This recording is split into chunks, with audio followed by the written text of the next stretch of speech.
Nama saya Mimi Syafiala binti Azman. Nombor ID pelajar saya BGN 2202 10261. Saya Nur Aina Azwar binti Zaidi, BGN 220210555. Saya Siti Salwa Sasabila binti Muhammad Hazmi, BGN 22021047. Menurut pandangan Islam, manusia dijadikan Allah SAW sebagai khalifah di muka bumi dan setiap manusia adalah pemimpin secara langsung atau tidak langsung.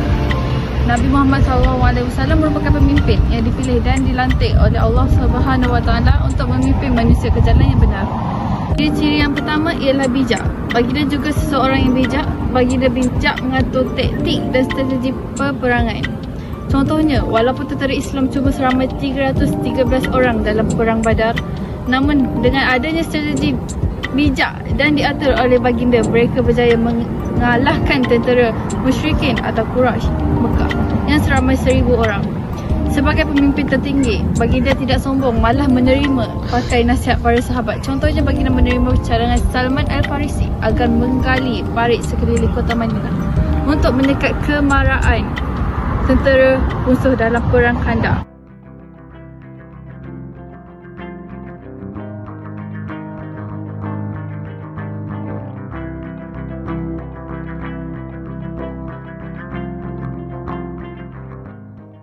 Ciri-ciri yang kedua adalah berani dan tegas.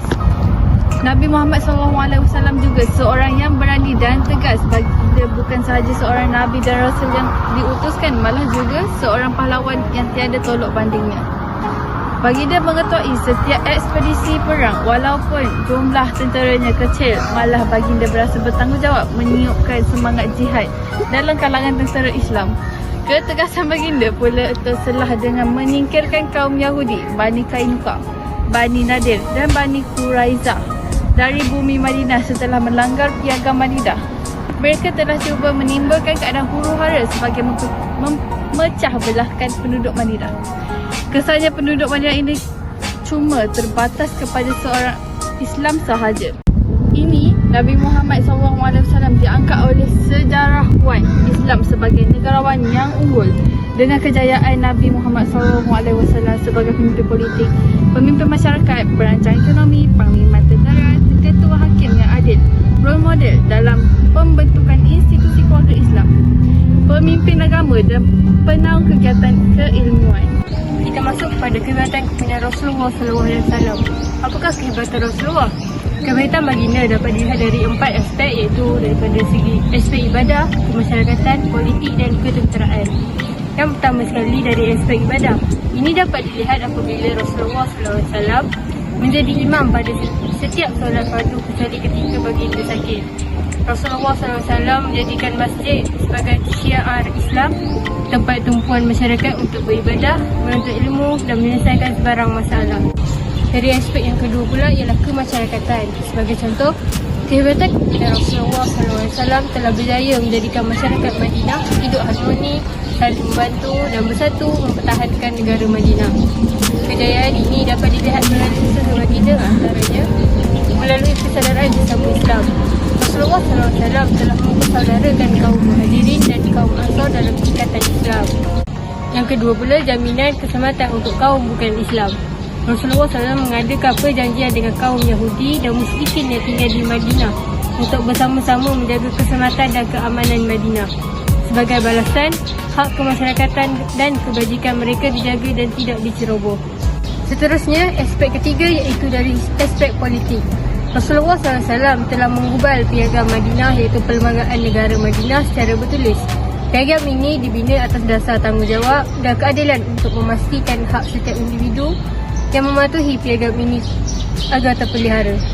Rasulullah SAW juga mengamalkan konsep syura dan dalam pemerintahannya. Baginda sentiasa berbincang dengan para sahabat untuk meminta pandangan dan menetapkan keputusan secara bersama. Akhir sekali, kehebatan kepimpinan Rasulullah SAW dapat dilihat dari aspek ketenteraan. Kewibawaan Rasulullah SAW dalam aspek ketenteraan dapat menjaga maruah agama dan keselamatan umat Islam. Antara tindakan Rasulullah SAW termasuklah Rasulullah telah mengutamakan perdamaian berbanding dengan peperangan. Selain itu, Rasulullah juga menungguhkan pasukan peronda untuk mendapatkan maklumat musuh. Dengan ini, dapat memperkuatkan umat Islam dengan ilmu dan kemahiran ketenteraan. Rasulullah mengetahui hampir kesemua peperangan dengan kemahiran yang tinggi dan meminimumkan kehilangan nyawa dan harta. Baginda juga mengamalkan peperangan yang beretika seperti tidak membunuh orang awam dan tidak merosakkan tanaman.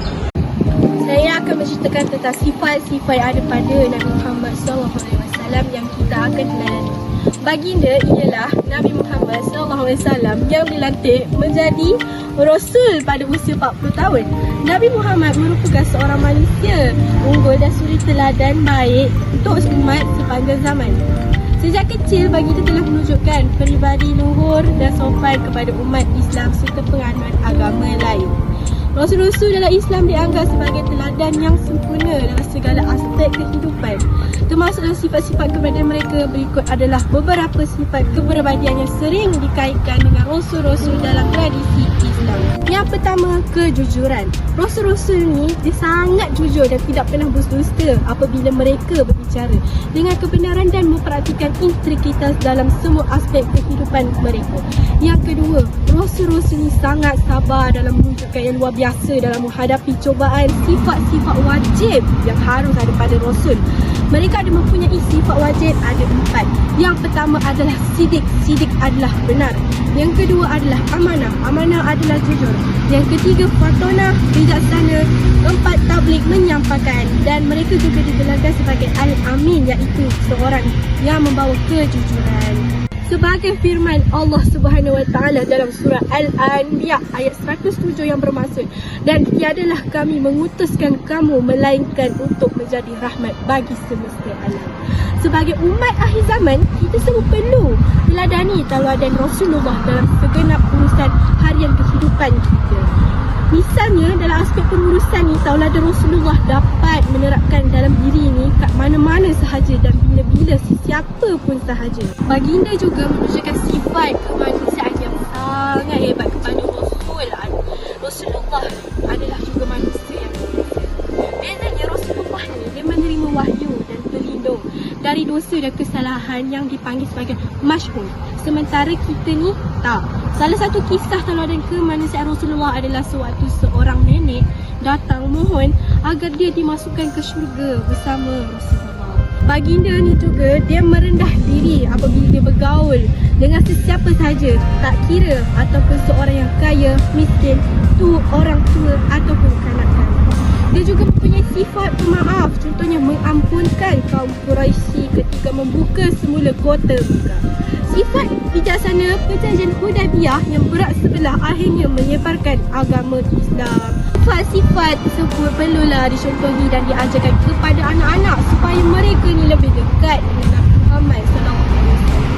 Meneladani sifat baginda juga menjadikan bukti cinta kita terhadap baginda agar dapat dibangkitkan bersama-sama di hari akhirat kelak. Tiba yang terdapat dalam kepimpinan Rasulullah SAW ialah ibadah, mengajak anggota keluarga dan rakan-rakan bersama untuk membudayakan ibadah dalam kehidupan sehari dan ketaatan kepada Allah SWT.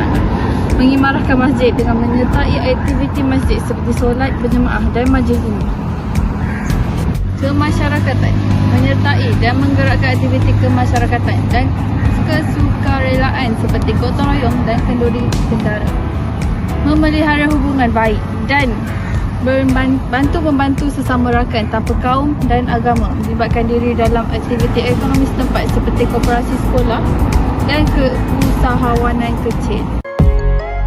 What exactly I get the